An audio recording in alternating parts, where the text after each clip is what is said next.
KGF అనగానే మనందరికీ ఏం గుర్తొస్తుంది? యష్ హీరోగా వచ్చిన సూపర్ హిట్ ఫిల్మ్ కదా. బట్ కర్ణాటకలో ఉన్న Kolar Gold fields the real KGF. ఒకప్పుడు అంతకంటే సూపర్ హిట్. బ్రిటిష్ వాళ్ళు అంత రిచ్ అవ్వడానికి one of the main reason మన కేజీఎఫ్. ఇప్పుడు అదే కేజీఎఫ్ ని 80 years తర్వాత మళ్ళీ రీస్టార్ట్ కాబోతోంది. ఓకే, అసలు కేజీఎఫ్ హిస్టరీ ఏంటి? మనకు సినిమాలో చూపించినంత నిజమేనా? గోల్డ్ టౌన్ గోస్ట్ టౌన్ గా ఎలా మారింది? ఇప్పుడు రీస్టార్ట్ చేయడం వల్ల మనకి లాభం ఏంటి? కేజీఎఫ్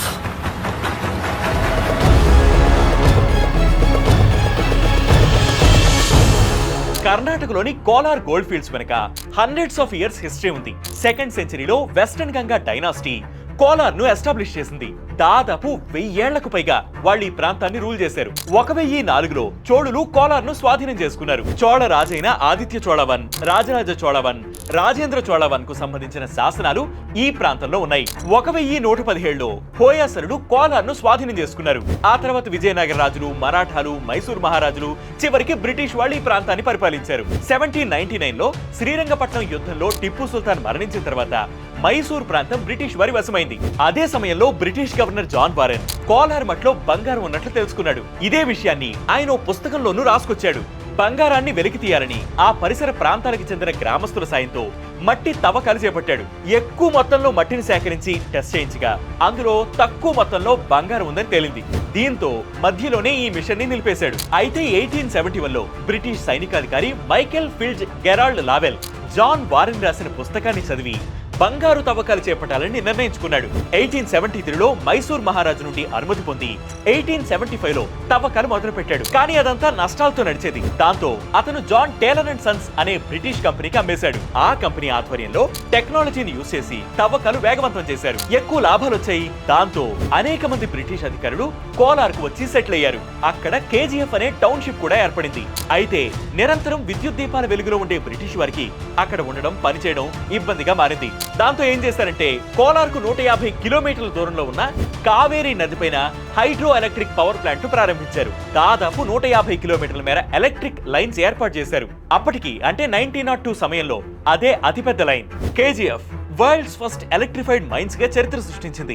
ఇంకో ఇంట్రెస్టింగ్ విషయం ఏంటంటే 1960s to 1992 వరకు కేజీఎఫ్ లో పార్టికల్ ఫిజిక్స్ ప్రయోగాలు జరిగాయి. ఎందుకంటే ఈ మైన్స్ లోని లోతైన షాఫ్ట్లు కాస్మిక్ రే ప్రయోగాలకు అనువైనవిగా ఉండేవి. 1943 నాటికి కేజీఎఫ్ నుండి 583 టన్నుల బంగారం తవ్వి ఖజానాను బంగారంతో నింపుకుంది బ్రిటిష్ కంపెనీ.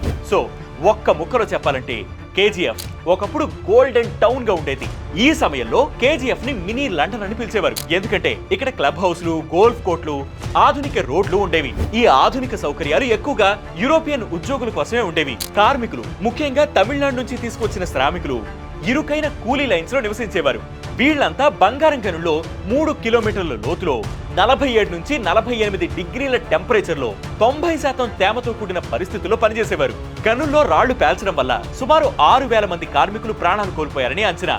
కేజీఎఫ్ లో బ్రిటిష్ వారు నిర్మించిన విద్యా వ్యవస్థలు కూడా అసమానతలతో ఉండేవి. 1901లో జాన్ టేలర్ అండ్ సన్స్ నందిదుర్గ్ గని వద్ద యూరోపియన్ ఉద్యోగుల పిల్లల కోసం ఒక ఇంగ్లీష్ మీడియం ప్రైమరీ స్కూల్ ను స్థాపించారు. 1904లో Sisters of Saint Joseph and Tarbes అనే పేరుతో బాలికల కోసం మరో స్కూల్ ప్రారంభించారు. ఇందులో కేవలం 22 మంది విద్యార్థులను మాత్రమే చేరారు.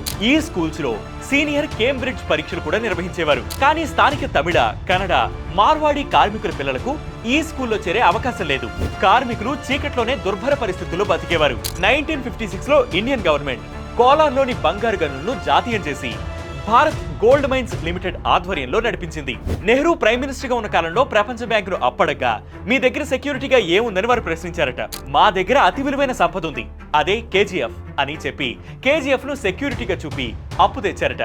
అప్పట్లో భారత ప్రభుత్వంలో ఉత్పత్తి అయ్యే బంగారంలో దాదాపు 95% కేజీఎఫ్ నుంచే ఉత్పత్తి అయ్యేదట. కానీ అది రాను రాను పూర్తిగా పడిపోయి 0.7% పడిపోయింది. బంగారు నిల్వలు తగ్గిపోవడంతో పాటు ఉత్పత్తి ఖర్చు బంగారం విలువ కంటే ఎక్కువగా మారడంతో 2001 ఫిబ్రవరి 28న భారత ప్రభుత్వం గనుల తవ్వకాన్ని అధికారికంగా ఆపేసింది. నిజానికి 1990s నాటికే గనుల నుండి బంగారం తీయడం ఆర్థికంగా నష్టదాయకంగా మారింది. దానికి తోడు గనుల తవ్వకం వల్ల పర్యావరణ కాలుష్యం, ముఖ్యంగా నీటి కాలుష్యం స్థానిక ప్రజలపై తీవ్ర ప్రభావం చూపింది. ఈ కారణాల వల్ల బీజీఎంఎల్ గనులను మూసివేయాలని నిర్ణయించింది. మూసివేత తర్వాత కేజీఎఫ్ ఒక గోస్ట్ టౌన్ గా మారిపోయింది. బ్రిటిష్ వారు వదిలి వెళ్లిన బంగ్లాలు, క్లబ్ హౌస్లు, వైన్ షాపులు శిథిలావస్థలోకి వచ్చాయి. స్థానిక ఆర్థిక వ్యవస్థ కూడా క్షీణించింది. గనులపై ఆధారపడిన వేలాది కుటుంబాలు ఉపాధి కోల్పోయాయి. ఆ తర్వాత కొన్నాళ్లకు కోలార్ గోల్డ్ ఫీల్డ్ ను తమ అధీనంలోకి తీసుకునేందుకు కర్ణాటక ప్రభుత్వం ప్రయత్నించి విఫలమైంది. అయితే 2022 డిసెంబర్లో మూతపడిన కోలార్ గోల్డ్ ఫీల్డ్ ను తిరిగి ప్రారంభించాలని కేంద్ర ప్రభుత్వం ప్రతిపాదించింది. సరిగ్గా ఏడాది క్రితం 2024 జూన్లో కర్ణాటక కేబినెట్ భేటీలో కేంద్రం చేసిన ప్రతిపాదనకు సిద్ధరామయ్య సర్కార్ ఆమోదం తెలిపింది. కోలార్ జిల్లాలోని భారత్ గోల్డ్ మైన్స్ లిమిటెడ్ కు అనుబంధంగా ఉన్న 13 టైలింగ్ డంపులతో కార్యకలాపాల కొనసాగింపు అంగీకరించింది. అదే సమయంలో బీజీఎంఎల్ కు చెందిన 2300 ఎకరాలను ప్రతిపాదిత పారిశ్రామిక టౌన్షిప్ కు బదిలీ చేయాలని కోరింది.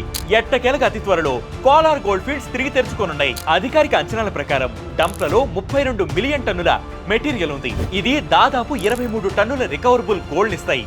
అలాగే పూర్తి స్థాయి రికవరీ ప్రారంభించిన తర్వాత సంవత్సరానికి 750 కిలోల బంగారం ఉత్పత్తి చేయొచ్చని అంచనా వేస్తున్నారు. ఆధునిక సాంకేతికతలు బంగారాన్ని సమర్థవంతంగా బయటికి తీయగలవు. కాబట్టి ఈసారి ఇది ఆర్థికంగా లాభదాయకంగా ఉంటుంది. అలాగే అంతర్జాతీయ మార్కెట్లో బంగారం ధరలు గణనీయంగా పెరిగాయి. ఇది గనులను రీస్టార్ట్ చేయడానికి ఆర్థిక ప్రోత్సాహాన్ని అందిస్తుంది. ఈ ప్రాజెక్ట్ స్థానిక ఆర్థిక వ్యవస్థను బలోపేతం చేయడానికి, ఉపాధి అవకాశాలను సృష్టించడానికి సహాయపడుతుంది. అయితే ఈ ప్రాజెక్టుకు 2 సవాళ్లున్నాయి. ఒకటి పర్యావరణ కాలుష్యం, రెండోది కార్మికుల భద్రత.